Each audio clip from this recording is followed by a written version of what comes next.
கடந்த ஒரு சில வாரங்களாக நாம் ஒரு குறிப்பிட்ட காரியத்தை தியானித்துக் கொண்டிருக்கிறோம். இன்றைக்கு எல்லாமே மறக்கப்பட்டு போய் கொண்டிருக்கிறது.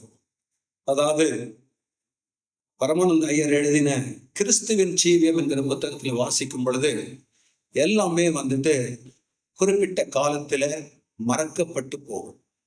நமக்கு மிகவும் பிரியமானவர்களை கூட நாம் இழந்து போயிருப்போமானால் அந்த துக்கமும் அந்த வியாகுலமும் நாளடைவில் மறைந்து போகிறதே காண முடியும். பாக்குறோமா இல்லையா? முதல் நாள்ல எப்படி இருப்பாங்க? ரொம்ப அழுதுட்டு இருப்பாங்க. 2வது நாள்ல இன்னும் அழுதுட்டு இருப்பாங்க. 3வது நாள் கொஞ்சம் குறையும். அடுத்த வாரம் இன்னும் கொஞ்சம் குறையும். இப்படிதான் இந்த உலகம் கூட பிரியமானவர்களே. இயேசு கிறிஸ்து இந்த உலகத்துக்கு வந்தார். 33 ஆண்டு காலங்கள் உலகத்தில் மனுஷனாய் ஜீவித்தார். நமது பாவங்களுக்காக அவர் அடிக்கப்பட்டார். சிலுவையில அவர் அடக்கம் பண்ணப்பட்டார். 3ஆம் நாளிலே உயிரோடு எழுந்தார். எத்தனை பேர் இயேசு கிறிஸ்து மரித்து போனார் என்கிற காரியத்தை குறித்து எத்தனை பேர் துக்கித்திருக்க முடியும்? பிரியமானவர்களே, அதே போலதான் இன்றைக்கு அவர் உயிரோடு எழுந்து அவர் மீண்டுமாய் வருவேன் என்று சொன்னதை கூட இன்றைக்கு ஜனங்கள் என்ன பண்ணாங்க? மறந்து போனார்கள். இப்ப பாருங்க, ஆண்டவருடைய வருகைக்கான எல்லா அடையாளங்களும் இந்த உலகத்துல நடந்து கொண்டிருக்கிறது. யுத்தங்கள் எத்தனையோ வருஷங்களாய் தொடர்ந்து நடந்து கொண்டிருக்கிறது. எத்தனையோ ஆயிரம் ஜனங்கள் கொல்லப்பட்டார்கள். லட்சக்கணக்கான ஜனங்கள் கொல்லப்பட்டிருப்பார்கள். ஆனால் முதல் நாளிலே ஏற்பட்டிருந்த அந்த தாக்கம் இன்றைக்கு நிறைய பேர் நியூஸ் பார்க்கறத கூட என்ன பண்ணிருப்பாங்க? மறந்து போயிருப்பாங்க. அது நடந்து கொண்டிருக்கிற ஒரு விஷயம்தான். இதுதான் நோவாவின் நாட்களில் நடந்தது. மனுஷர்கள் புசிக்கவும் குடிக்கவும் பெண் கொள்ளவும் கொடுக்கவும், அது மாத்திரம் they were taken up with a routine life. காலையில் இருந்தவொன்னே வேலைக்கு போனோம், சம்பாதிக்கணும், வீட்டுக்கு வரணும், சாப்பிடணும், தூங்கணும், மறுபடியும் காலையில் நிறைய வேலை பண்ணணும். இதுதான் நோவாவின் நாட்களில் நடந்தது. இன்றைக்கு கூட பெரியமானவர்களே, நோவாவின் நாட்களில் நடந்தது எப்படியோ மனுஷகுமாரன் வரும் நாட்களிலும் அப்படியே நடக்கும். ஆனா ஆண்டவர் ஒரு முக்கியமான விஷயத்தை சொன்னார். புசித்தார்கள், குடித்தார்கள், பெண் கொண்டார்கள், கொடுத்தார்கள். லோத்துவின் காலத்துல விற்றார்கள், நட்டார்கள், கட்டினார்கள், எல்லாம் இருக்கும்.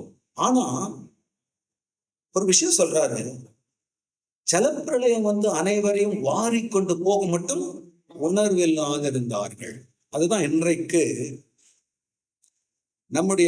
இன்றைக்கு தியான பகுதியாக நாம் தெரிந்து கொள்ளுகிற காரியம் என்னன்னு சொன்னால், தேவன் நம்மை உணர்வுள்ளவர்களாக சிருஷ்டித்தார். எப்படி சிருஷ்டித்தார்? இப்போ நம்ம பாடியில பாத்தீங்கன்னா கிள்ளம் என்ன பண்ணும்? வலிக்கணும். பிடிச்சி கிள்றோம், ஒன்னும் வலிக்கவே மாட்டேங்குது. என்ன ஆகும்? ஐயோ, எல்லாம் இந்த உணர்வே இல்லாத ஆயிட்டு இருக்குது. டாக்டர் கிட்ட போயிட்டு இன்னும் ஆயிட்டு இருக்குது. எனக்கு என் பாடியில இந்த உணர்வு போயிட்டு இருக்குது, மறுத்து போயிருக்குது. இதுதான் மனுஷ குலத்துக்கு நேர்ந்த ஒரு காரியம். மனுஷ குலத்துக்கு, ஆமா, இப்ப கூட நான் சொல்லிட்டு இருக்கிறேன், ஆண்டவர் வரப்போகிற காரியத்துக்கு சபை எப்படிப்பட்ட சபையா இருக்கணும், குடும்பம் எப்படிப்பட்டதா இருக்கணும், கணவன் எப்படிப்பட்டதா இருக்கணும், மனைவி எப்படிப்பட்டவர்களா இருக்கணும், பிள்ளைகள் எப்படிப்பட்டவர்களா இருக்கணும், வயதானவர்கள் எப்படிப்பட்டவர்களா இருக்கணும்ன்ற முக்கியமான விஷயத்த சொல்லிட்டு இருக்கேன். இன்னும் எத்தனை பேர் நம்ம ரொம்ப முக்கியமான விஷயம் இது என்னதை குறிக்குதுன்னா, நான் எவ்வளவு உணர்வு உள்ளவனா இருக்கிறேன் அப்படிங்கிறத குறிக்கிறேன்.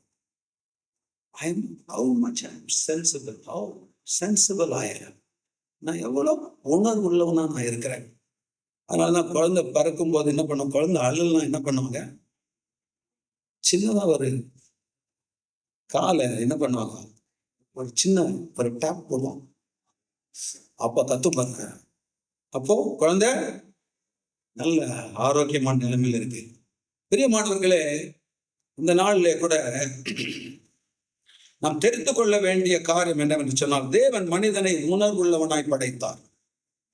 இந்த உணர்வுள்ளவனாய் படைக்கப்பட்ட மனிதன் நாளடைவில் கர்த்தருடைய சத்தத்தை கேட்காமல் அல்லது கேட்டு அவன் என்ன பண்ணான்னா பரவாயில்ல விடு, இது ஒன்றும் அவ்வளவு முக்கியம் கிடையாது. ஆவியானுடைய சத்தத்தை நாம வந்துட்டு இன்று அவருடைய சத்தத்தை கேட்பீர்களாக்கில், ஆண்டவர் என்ன சொல்றாரு? டுடே, இன்றைக்கு அவருடைய சத்தத்தை நீங்கள் கேட்பீர்களாக்கில் வனாந்திரத்தில் கோபம் ஒட்டின நாளில் நடந்தது போல நடக்கக்கூடாது. இன்று அவருடைய சத்தத்தை கேட்பீர்களாகில் நாம இன்னும் வந்துட்டு அவருக்கு கோபம் மூட்டுகிறவர்களா நாம் இருக்கக்கூடாது. பிரியமானவர்களே, நாம் அவருடைய சத்தத்துக்கு செவி சாய்த்து அவருடைய சத்தத்துக்கு நாம் கீழ்ப்படிந்து இந்த நாளிலே கூட நாம் வாழ நம்மை ஒப்பு கொடுக்க வேண்டியது மிகவும் அவசியம். பிரியமானவர்களே, அதனால தான் மணவாளன் வரப்போகிறார். அவரை சந்திக்கும் அந்த நாள் வரையில பூமியில வைக்கப்பட்ட இந்த நாட்களில் ஒரு குற்றமற்ற மனசாட்சி உடையவர்களாக நாம் வாழ வேண்டும். என்ன மாதிரி வாழ வேண்டும்? குற்றமற்ற மனசாட்சி உள்ளவர்களாய் வாழ வேண்டும். அது என்ன குற்றமற்ற மனசாட்சி அப்படின்னு சொல்லி பார்க்கும்போது, வேதத்துல நிறைய மனசாட்சி குறித்து சொல்லப்பட்டிருக்கிறது. என்னென்ன மனசாட்சின்னு பார்த்தீங்கன்னா, நல் மனசாட்சின்னு சொல்லுங்க, குட் கான்சியன்ஸ், நல் மனசாட்சி. அது மாத்திரமில்ல, பலவீனமான மனசாட்சி என்ன இருக்குது? Week conscious. அப்புறம் ஈவில் கான்சியன்ஸ், துர்மனசாட்சி, கெட்ட மனசாட்சி. அப்புறம் சூடுண்ட மனசாட்சி. அது எப்படின்னா, சில மாடுகளுக்கு வந்து என்ன பண்ணிருப்பாங்க, அந்த தொடை பகுதியில ஒரு முத்திரை போட்டிருப்பாங்க. அந்த முத்திரை எப்படி போட்டிருப்பாங்க தெரியுமா? சூடா ஒரு ரவுண்டா பிளஸ் இல்லைன்னா இன்ட்டு மாதிரி ஒரு இருக்கும். அதை வந்து நல்லா பழுக்க காய்ச்சிட்டு அது என்ன பண்ணுவாங்க, போயிட்டு அந்த மாட்டினுடைய கால் பகுதிக்கு மேல இப்படி போட்டு விடுவாங்க. அது ஏன் போட்டு விடுவாங்கன்னா, ஒரு மாட்டு தொழுவத்துல எத்தனையோ விதமான மாடுகள் இருக்கிறது. இதுல ஒரு 100 கணக்கான மாடுகள் இருக்குதுன்னா, ஏதோ ஒரு வியாதி, ஒரு மாட்டுக்கு வந்துட்டு வியாதி வந்துடுச்சு. அந்த மாட்டை வந்துட்டு நம்ம கண்டுபிடிக்கிறதுக்கு அவங்க என்ன பண்ணுவாங்க, அந்த முத்திரையை போட்டு விட்டுருவாங்க. சிலது அடங்காததா இருக்கும். எப்படி இருக்கும்? அடங்காததா இருக்கும், முரட்டுத்தனமா இருக்கும். அதுக்கு அதை போட்டுருப்போம்.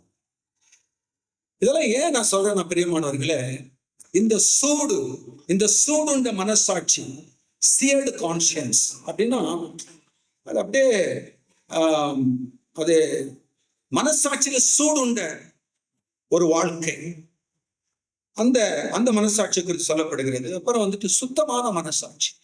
சிலர் இந்த சுத்தமான மனசாட்சியை தள்ளி விட்டு விசுவாச கப்பலை என்ன பண்ணிட்டாங்கோ, சேதப்படுத்தி விட்டார்கள். சுத்தமான மனசாட்சி காத்துக் கொள்வதில்லை. அது மாத்திரமல்ல, இன்றைக்கு நாம் தியானிக்க இருக்கிற குற்றமற்ற மனசாட்சி. என்ன மனசாட்சி? குற்றமற்ற மனசாட்சி, பிளேம்லெஸ் கான்சியன்ஸ். சில பேர் வந்துட்டு ஒரு ராங் கான்சியன்ஸ் வச்சிருக்காங்க, தவறான மனசாட்சி உடையவர்கள். இப்படி வேதத்துல நிறைய மனசாட்சி குறித்து சொல்லப்பட்டிருந்தாலும், ஆனா நமக்கு தேவன் மனுஷனை உண்டாக்கினது மனசாட்சியோடு கூட உருவாக்கினான். அவனுக்கு மனசாட்சியை கொடுத்தான். அதனாலதான் நாம எப்பேற்பட்ட மனுஷனா இருந்தாலும் சரி, சபைக்கு வராதவங்களா இருந்தாலும் சரி, சத்திய வசனத்தை கேட்காதவர்களா இருந்தாலும் சரி, அவன் பாவம் செய்த மாத்திரத்துல அவனுக்கு முதல்ல உணர்த்துறது எதுன்னா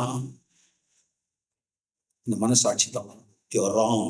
என்ன சொல்லலாம்? அது செய்கிறது தவறு. இப்படி சொல்லிட்டே இருக்கும்போது ஒரு மனுஷன் வந்து, ஏய் நீ சும்மா இரு அப்படின்னு சொல்லிட்டு இந்த மனசாட்சியுடைய சத்தத்தை அடக்கும் பொழுது இந்த மனசாட்சி வந்துட்டு கடினப்பட்டு போகிறது. என்ன ஆயிடுது? ஹார்டன் ஆயிடுது. மனசாட்சி வந்து கடினப்பட்டு போகிறது. கடினப்பட்டு போன மனசாட்சி, சூடுண்ட மனசாட்சி, இதெல்லாம் வந்துட்டு ஒரே கேட்டகரி. என்ன பண்ணாலும் அதை நான் எப்படி பார்க்கறேன்னா, ஒரு 10 mm ஹோல், 10 mm ஒரு தொலை இருக்குது. அதுல வந்துட்டு ஒரு 6 mm ட்ரில் விட்ட போட்டு என்ன பண்றோம், சுத்திட்டு இருக்குது. அது என்ன இருக்குது? சுத்திட்டே இருக்கும். ட்ரில் மிஷின் ஓடுது, ட்ரில் கன் ஓடுது, அதுல இருக்கிற ட்ரில் பிட் ஓடுது. ஆனா எதுவும் வந்துட்டு அறுக்கப்படலை. இப்படிதான் அநேகருடைய வாழ்க்கை இருக்கிறது. பெரிய மாணவர்களே, இப்படிப்பட்ட ஒரு வாழ்க்கை மணவாளனை சந்திக்கிற அந்த நாள்ல இப்படிப்பட்ட வாழ்க்கை நாம் தொடர்ந்து போய் கொண்டிருந்தோம்னால் ஒரு நாள் மணவாளன் வரும்பொழுது நாம் அவரை மிஸ் பண்ணிடுவோம். ஆகவேதான் மணவாளனை சந்திக்கிற இந்த நாட்களில, அந்த சந்திக்கும் இந்த நாள் வரலும் ஒவ்வொரு நாளும் எப்பொழுதும் ஆல்வேஸ் நம்ம குற்றமற்ற மனசாட்சியை உடையவர்களாக இருக்க பிரயாசப்பட வேண்டும். அதுதான் இன்றைக்கு நாம கேட்க இருக்கிற ஒரு காரணம். இப்ப எப்படி நான் சொன்னேன், அதாவது நம்ம கிள்ளும் போது வலி, பாடியில வந்துட்டு சரீரத்துல வந்துட்டு வலி எப்படி வந்துட்டு தேவனுடைய கிஃப்ட். அது என்னது? அது காடோட கிஃப்ட். அது இல்லைன்னா நம்ம உடனே போயிட்டு டாக்டரை பார்க்கணும். என்னவோ தெரியல, கை காலெல்லாம் மரத்து போயிட்டு இருக்குது, என்ன பண்ணாலும் வலியே இல்லை. உடனடியாக என்ன பண்ணுவாங்க? அதற்குரிய ட்ரீட்மெண்ட் அவங்க செய்வாங்க. ஆகவே வலிக்காக தேவனுக்கு நாம் நன்றி சொல்ல வேண்டும். அப்படித்தான் வந்துட்டு தேவன் நமக்கு கொடுத்த மனசாட்சிங்கிறது வந்துட்டு ஒரு நல்ல கிஃப்ட். அது என்னது? அது கிஃப்ட். அது தேவன் நமக்கு கொடுத்த ஈவ். அதுதான் வந்துட்டு குற்றம் உண்டு குற்றம் இல்லை, கிறிஸ்தவனுக்கு அல்ல, எல்லா மனிதனுக்கும். அதனால்தான் ஒரு நாள் ஆண்டவர் எல்லா மனுஷரும் எதை கொண்டு மனுஷருடைய அந்தரங்கங்களை குறித்து அவர் நியாயம் தீர்ப்பார் என்று சொன்னால் மனசாட்சி வைத்து எப்படி நாம் நடந்து கொண்டோம். இந்த மனசாட்சியில எவ்வளவு உண்மையாய் நாம் நடக்கிறோமோ, மனிதனுடைய வாழ்க்கையில ஆண்டவர் மனிதனோடு கூட இடைப்பட்டது 7 யுகங்களில். அதாவது 7 யுகங்கள். 7 யுகங்கள்ல தான் அடுத்த யுகம் அப்படியெல்லாம் கிடையாது, டிஸ்பென்சேஷன் என்று சொல்லுவாங்க. அந்த 7 யுகத்துல ஒரு யுகம் வந்துட்டு மனசாட்சியினுடைய காலம். ஆண்டவர் எப்படி மனுஷனோடு கூட இடைப்பட்டார்? மனசாட்சியோடு கூட, அவன் மனசாட்சியில பேசி, அவன் மனசாட்சியில உணர்த்தி. எல்லாரும் யாரும் தப்பிக்க முடியாது இந்த காரியத்துல. ரட்சிக்கப்பட்டவர்களாலும் ரட்சிக்கப்படாதவர்களாலும் யாருமே வந்து என்ன பண்ண முடியாது, தப்பிக்க முடியாது. எல்லாருக்கும் மனசாட்சி கொடுக்கப்பட்டிருக்கிறது. முதல்ல நம்ம தவறு செஞ்ச உடனே இது தவறு, இதை செட்டில் பண்ணணும். அந்த காரியத்தில் பரவாயில்ல விடு, அதெல்லாம் ஒரு பெரிய விஷயம், பார்க்கலாம் விடு. அடுத்த ஸ்டேஜ். பைபிள் சொல்லுது, பாவத்தின் வஞ்சனையினால் கடினப்பட்டு போகாத படிக்கு சிவனுள்ள தேவனை விட்டு விலகிறதுக்கு ஏதுவான அவிசுவாசம் உள்ள பொல்லாத இருதயங்களில் ஒருவனுக்கு உண்டாகாத படிக்கு எச்சரிக்கையாயிருங்கள். ஆமென். இது ஏன் இந்த காலத்து இந்த நேரத்தில் இதை குறித்து நாம் பேசுகிறோம் சொன்னா, தேவன் கொடுத்த இந்த மனசாட்சியை சுத்தமாய் நாம் வந்து காத்து கொள்ள வேண்டியது. இது எப்படிப்பட்டதான ஒரு தாக்கத்தை எனக்கு அது உண்டு பண்ணும் அப்படின்னா, அவர் வரும் பொழுது, இதுவரையிலும் கிறிஸ்துவுக்காக நான் வாழ்ந்தேன் என்று மரித்தவர்கள், அவர்கள் குற்றமற்ற மனசாட்சியோடு கூட இல்லைன்னா ஆண்டவர் வரும்போது உயிர் தேட முடியாது. அல்லது உயிரோடு இருக்கிற நாம், ஆண்டவருடைய வருகை எதிர்நோக்கி காத்து கொண்டிருக்கிற நாம், எனக்கு வந்துட்டு ஒரு பிளேம்லெஸ் கான்சியன்ஸ் அப்படின்னா ஒரு குற்றமற்ற மனசாட்சியை நான் காத்து கொள்ளலைன்னா நான் மறுரூபம் அடைய மாட்டேன். இது இவ்வளவு பெரிய விஷயம். ஆண்டவரோடு கூட போகிறதுக்கு சபையானது என்னென்ன தடைகள் எல்லாம் இருந்து விலக வேண்டும் என்கிற காரியத்தை இந்த நாளிலே கூட நாம் சொல்லிக் கொண்டிருக்கிறோம். குற்றமற்ற மனசாட்சி. அதனால்தான் அப்போஸ்தலனாகிய பவுல் சொல்லுகிறபடி, எல்லாருக்கும் நம்ம அறிந்திருக்கிறபடி 24ஆம் அதிகாரம், அப்போஸ்தலர் நடவடிக்கைகள் 24ஆம் அதிகாரத்துல ஒரு வசனம் இப்படியாக சொல்லப்பட்டிருக்கிறது. அப்போஸ்தலர் 24:15-16. நீதிமான்களும் அநீதிமான்களுமாகிய மரித்தோர் உயிர்த்தெழுந்திருப்பது உண்டென்று இவர்கள் நம்பி இருக்கிறது போல, தேவனிடத்தில் நம்பிக்கை கொண்டிருக்கிறது போல நானும் நம்பிக்கை கொண்டிருக்கேன். அப்படின்னா என்னன்னா, பவுல் என்ன சொல்றாருன்னா, ஒரு நாள் நிச்சயமா எல்லா மனுஷரும் உயிர் தள்ள போகிறோம் அப்படிங்கிற காரியத்தை சொல்றோம். அப்படின்னா எல்லாரும் உயிர் தள்ளுவாங்க. ஆமா, எல்லாரும் உயிர் தள்ளுவாங்க. யோவான் 5ஆம் அதிகாரத்துல தெளிவா சொல்லப்பட்டுகிறவர்கள், நன்மை செய்வர்கள் ஜீவனை அடையும்படி உயிர் தள்ளுவார்கள், தீமை செய்கிறவர்கள் ஆக்கினை அடையும்படி உயிர் தள்ளுவார்கள். உயிர் தள்ளுதல் எல்லாருக்கும் உண்டு. Certainly there will be a resurrection for everyone. எல்லாருக்குமே உயிர் தள்ளுதல் என்று உண்டு. விசுவாசிக்கிறோமா? நம்ம எல்லாரும் உயிர் தள்ள போகிறோம். எத்தனை பேர் விசுவாசிக்கிறோம்? ஒருவேளை ஆண்டவர் வருகைக்கு முன்பாக நாம் மரித்தோமானால் அவர் வரும்போது நாம் உயிர் தெழுவோம். ஆனா எதுக்காக நான் உயிர் தெழ போகிறேன்? என்னுடைய அடுத்த காரியத்தை வாசிக்கும். இதனால் நான் தேவனுக்கும் மனுஷருக்கு முன்பாக எப்பொழுதும் குற்றமற்ற மனசாட்சியை உடையவனாய் இருக்க பிரயாசப்படுகிறேன். என்ன சொல்றாரு பாத்தீங்களா? ஐயோ, ஒரு நாள் உயிர் தெழுதல் வரப்போகுது. அந்த உயிர் தெழுதலை நான் பங்கடையணும்னா பூமியில வாழ்ற ஒவ்வொரு நாள் அளவும் குற்றமற்ற மனசாட்சியை உடையவனாக இருக்க பிரயாசப்படுகிறேன். என்னத்துக்கு பிரயாசப்படணும்? குற்றமற்ற மனசாட்சியை காத்துக்கொள்ள. குற்றமற்ற மனசாட்சியை காத்துக்கொள்ள.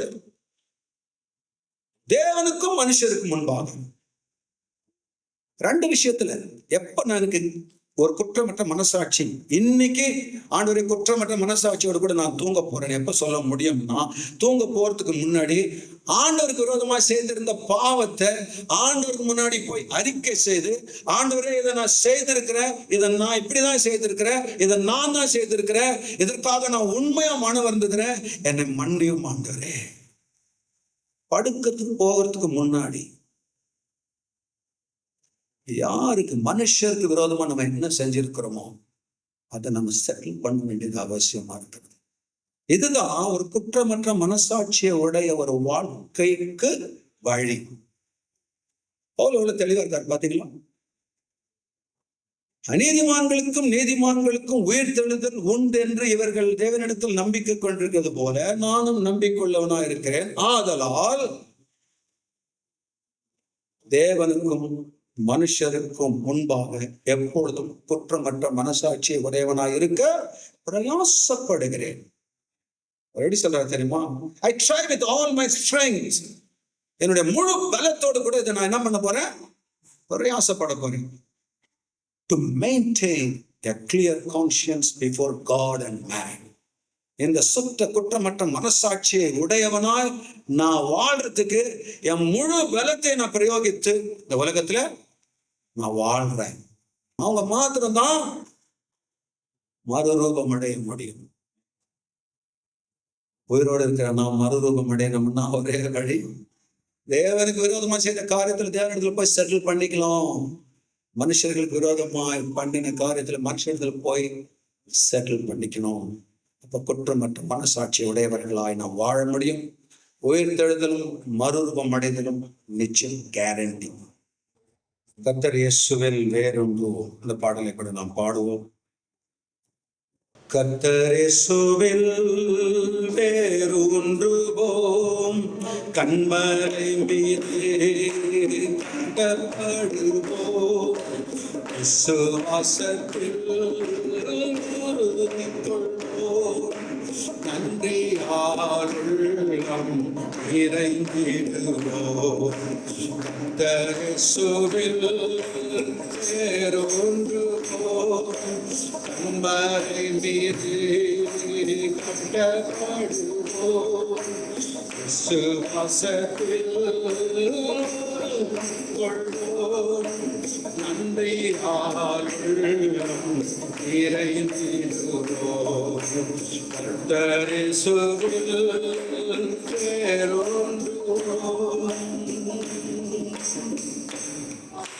பாவம் இல்லாதொரு வாழ்க்கையும் மாயமெல்லாம் மனதாழ்மையும், பாவம் இல்லாதொரு வாழ்க்கையும் மாயமெல்லாம் மனதாழ்மையும், சாந்தமும் நீடிய பொறுமையும், சாந்தம் நீடிய பொறுமையும், இரக்கம் தயவை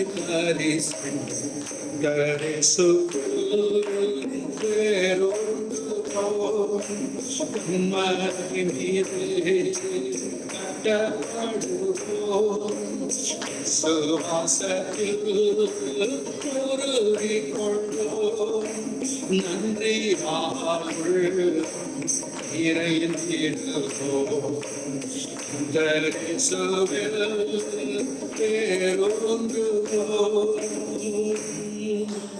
வேத வசனத்தால் நிறையவும் தேவ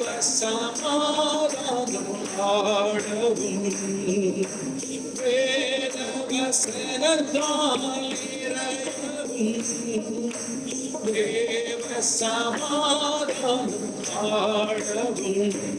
வேத வசனத்தால் நிறையவும் தேவ சமாதானம் ஆடவும். வேதங்களின் ஆடவும். பேரன்பில் வளர்ந்து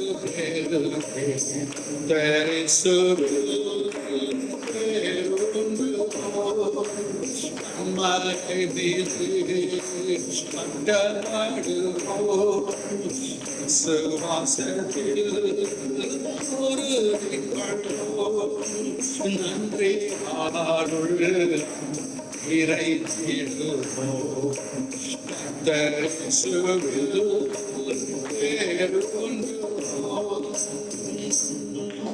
ஆமென். கண்களை மூடுவோம். நாளிலே கூட கேட்டபடி ஒரு குற்றமற்ற மனசாட்சி. கடைசி நாட்களிலே ஆவியானவர் வெளிப்படையாய் சொல்லுகிற காரியங்கள், மனசாட்சியிலே சூடுண்ட பொய்யர் அவர்கள் பிசாசினுடைய உபதேசத்தினால் வஞ்சிக்கப்பட்டு போவார்கள் என்று கடைசி காலத்தில் நடக்க இருக்கிறதான காரியங்களை குறித்து பரிசுத்த ஆவியானவர் சபையை எச்சரிக்கிற காரியங்கள். ஆவியானவர் வெளிப்படையாக சொல்லுகிறபடி பிற்காலங்களிலே மனசாட்சியிலே சூடுண்ட பொய்யருடைய மாயத்தினாலே சிலர் வஞ்சிக்கிற ஆவிகளுக்கு பிசாசுகளின் உபதேசங்களுக்கும் செவி கொடுத்து விசுவாசத்தை விட்டு விலகி போவார்கள். இதெல்லாம் கடைசி நாட்களிலே சம்பவிக்கிற காரியம். நாம் வாசித்தபடி தாவீது கெபிக்குள்ள 400 பேரோடு இருக்கிறார். சவுல் அந்த கெபிக்குள்ளதான் மலை ஜலாதிக்கு போயிருக்கிறார், தனியா போயிருக்கிறார். கூட இருக்கிறவங்க சொல்றாங்க, இதுதான் கர்த்தர் என்னுடைய சத்துருக்களுக்கு சரி கட்டும் நாள், தேவன் உனக்கு என்று ஏற்படுத்தின நாள், விட்டுடாத. அவனோ அவர்களுடைய வார்த்தைக்கு இடம் கொடுக்காமல் அவர்களுடைய வார்த்தைக்கு தட்டுதல் பண்ணி அவர்களை தடுத்து ஆர்டர் போட்டான். நீங்க ஒருவரும் அவர் மேல என்ன பண்ணக்கூடாது, கை போடக்கூடாது. மனசாட்சி உள்ள ஒரு மனிதன், குற்றமற்ற மனசாட்சி உள்ள ஒரு மனிதன். கர்த்தர் அபிஷேகம் பண்ணினவர் அவர் மேல கை போட மாட்டேன், அவர் மேல வார்த்தையை நான் போட மாட்டேன், அவரை குறித்து நான் பேச மாட்டேன். இன்னைக்கு அநேகர் அபிஷேகத்தை இழந்து போகிறதுக்கு ஒரே ஒரு காரணம் என்ன தெரியுமா? அவர்கள் பரியாசக்காரர்கள், அவிசுவாசிகள். நான் பரியாசக்கார கூட்டத்தில் உட்கார்ந்ததும் இல்லை, களி கூர்ந்ததும் இல்லை. வசனத்தை கண்டவுடனே அவைகளை நான் உட்கொண்டேன்.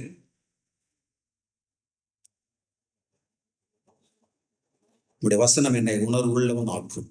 வேத வசனத்தால் நிறையவும் பாடணும். வேத வசனத்தால் நிறைந்து மாயம் நம்மை விட்டு போகணும்னா வசனம் படிக்கணும். கர்த்தருடைய வசனத்தை அங்கங்க போய் பேசிட்டு இருக்கிறது, அவங்களுக்கு இவங்களுக்கு காது கொடுக்கறத விட்டுட்டு வசனத்தை கேட்கணும், வசனத்தை படிக்கணும். உணர்வுள்ளவனாக வேண்டும் என்று சொன்னார். அந்த ஈவில் தாட்டுக்கு இதுதான் கடைசி, இதோட அவனை கொண்டு போடலாம். கர்த்தர் இன்றைக்கு அவனுக்கு கொடுத்திருக்கிறார். நோ, என்னுடைய சுத்த மனசாட்சியை நான் காத்துக்கொள்ள, என் மனசாட்சியை சுத்தமான காத்துக்கொள்ள விரும்புகிறேன். உங்களுடைய ஆலோசனை தவறானது. சவுல் எடுத்த தாவீது எடுத்த தீர்மானம் சவுலுக்கு விரோதமாக கை போடவில்லை, சவுலுக்கு விரோதமாக என் வார்த்தையை கூட போடவில்லை. அவர் சொல்றார், என் ஆண்டவனே, மை லார்ட், மை கிங். சொல்றார், என் ஆண்டவனே, என் ராஜாவே, முகம் குப்புற விழுகிறான். தன்னை கொல்ல வந்த ஒரு மனிதனுக்கு முன்பாக முகம் குப்புற விழுகிறார். சுத்த மனசாட்சியை காத்துக்கொண்ட மனிதர்களுடைய வாழ்க்கை. பிறகு சொல்கிறார், என் தகப்பனே, கொல்ல வந்தவனை பார்த்து, என் தகப்பனே,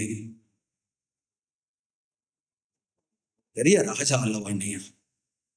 இஸ்ரவேல் சமஸ்தானத்துக்கு ராஜா, செத்த நாய் போல இருக்கிற என்னை போய் தேடிட்டு விடாம துரத்திட்டு இருக்கிறீங்களே, விடாம பேசிட்டு இருக்கிறீங்களே, விடாம எதையாவது பண்ணிட்டு இருக்கிறீங்களே, ஒரு தெள்ளு போச்சு. குற்றமற்ற மனசாட்சியுடைய தாவீது சொல்லுகிறார், கர்த்தர் எனக்கும் உமக்கும் நடுவாக நின்று நியாயம் தீர்ப்பாராக. இயேசு கிறிஸ்துவனுடைய ஆவியுடைய ஒரு மனிதனாய், அவர் வாயில வஞ்சனை காணப்படவில்லை, அவர் பாவம் செய்யவில்லை, நீதியாய் நியாயம் தீர்ப்பு செய்கிறவருக்கு தம்மை ஒப்புவித்தார். கர்த்தாவை நீர் பார்த்துக் கொள்ளும், தகப்பனே நீர் பார்த்துக் கொள்ளும். இதுதான் குற்றமற்ற மனசாட்சியுடைய மனிதர்கள் பிரயாசப்பட வேண்டிய வழிகள். இதெல்லாம் பழைய ஏற்பாட்டு காலத்துல வாழ்ந்த தாவீது வேறொருவனுடைய மனைவியை எடுத்துக்கொண்டு அவனை கொலை செய்து அது மறைத்து விட்ட தாவீது பிற்காலத்திலே தான் செய்ததை உலகமெல்லாம் அறிந்து வாசிக்கும்படியாக எழுதி வைத்து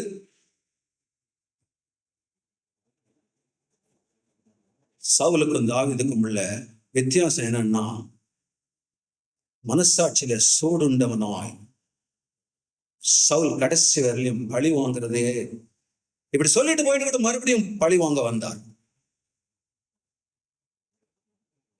என்னை காட்டில நீ நீதிமான் பா, உனக்கு என்னை கொல்றதுக்கு சான்ஸ் கிடைச்சே, நீ கொல்ல இல்லை, நிச்சயமா நீதான் ராஜாவா இருப்பேன், உன்னுடைய ராஜ்யம் நிலவரப்படும் என்று சொல்லி ஆசீர்வதித்து விட்டு போன சவுல் மீண்டுமாய் துரத்துகிறார். மனசாட்சியில சூடுண்ட பொய்யர் வஞ்சிக்கிற ஆவிகளுக்கு செவி கொடுத்து, தாவீது உனக்கு பொல்லாப்பு செய்யறான்னு சொல்லிட்டு அவன் சொல்றதை கேட்டு விடாம பின்தொடர்கிற ஆவி. இதெல்லாம் நமக்கு எச்சரிப்புகள். குற்றமற்ற மனசாட்சி உடையவர்களாய் பிரயாசப்பட வேண்டிய நாட்கள், கர்த்தருடைய வருகை சமீபமா இருக்கிற நாட்கள். இந்த நாளிலே கூட நம்ம ஒப்பு கொடுப்போம், கர்த்தருக்கு நம்ம ஒப்பு கொடுப்போம். சுத்த மனசாட்சியை காத்துக்கொள்ள கர்த்தர் நம்ம ஒவ்வொருவருக்கும் சபையாய் நமக்கு உதவி செய்வாராக. எங்கள் பிதாவே, இந்த வேளையில கூட கேட்ட அந்த கிருபையுள்ள வசனத்துக்கு எங்களை ஒப்பு கொடுக்கிறோம். ஆண்டவரே, உன் வாய் நின்று தீழ்ப்பானதை நீ அகற்றிவிடு, அப்பொழுது நீ என் வாய் போல இருப்பாய். You will be my spokesperson. எனக்காக நீ பேசுகிற என் வாயா இருப்பாய். ஆமாண்டவரே, இந்த நாளிலே கூட உம்முடைய வாயாக நாங்கள் இருக்கும்படிக்காக, நீர் கொடுத்த அந்த அபிஷேகத்தை நாங்கள் எழுந்து போகாது இருக்கும்படிக்காக, ஆண்டவரே, நாங்கள் பரியாசக்கார கூட்டத்தில் உட்காராமல் அவிசுவாசிகள் போல ஆண்டவரே நாங்கள் நடந்து கொள்ளாமல், இந்த நாட்களிலே கூட உடைய சத்தத்தை கேட்டு உணர்வடைந்தவர்களாய் அனுதினமும் உம்மோடு கூட நடக்க, உடைய வசனத்தை தியானிக்க அடியார்களுக்கு உதவி செய்யும், சபையாருக்கு உதவி செய்யும். உடைய வருகை சமீபமா இருக்கிற இந்த நாட்களில் ஆண்டவரே, சபையாய் நாங்கள் உணர்வடைந்து உம்மை பின்பற்ற கர்த்தாவே உதவி செய்யும். உடைய அன்பின் கரத்தில் எங்களை ஒப்பு கொடுக்கிறோம். சபையாய் எங்களை ஆசீர்வதியும். எல்லா துதியும் கனத்தையும் மகிமை நாங்கள் உமக்கே செலுத்துகிறோம். இரட்சகராக இருக்கிற இயேசுவின் நாமத்தில் செபிக்கிறோம், ஜீவனுள்ள நல்ல பிதாவே, ஆமென். கர்த்தராவே, என் ஆத்துமாவே கர்த்தரை சோத்ரி, என் முழு உள்ளமே பரிசுத்த நாமத்தை சோத்ரி. என் ஆத்துமாவே கர்த்தரை சோத்ரி, கர்த்தர் செய்த சகல உபகாரங்களை மறவாதே, ஆமென். கர்த்தராக இருக்கிற இயேசு கிறிஸ்துவினுடைய கிருபை, பிதாவாகிய தேவனுடைய அன்பு, பரிசுத்த ஆவியானுடைய அந்யோன்யம் ஐக்கியம் நம்மோடும் சபையாரோடும் சகல பரிசுத்தவான்களோடு கூட என்றும் என்றும் கிறிஸ்துவின் வருகை மட்டும் நிலைத்திருப்பதாக, ஆமென்.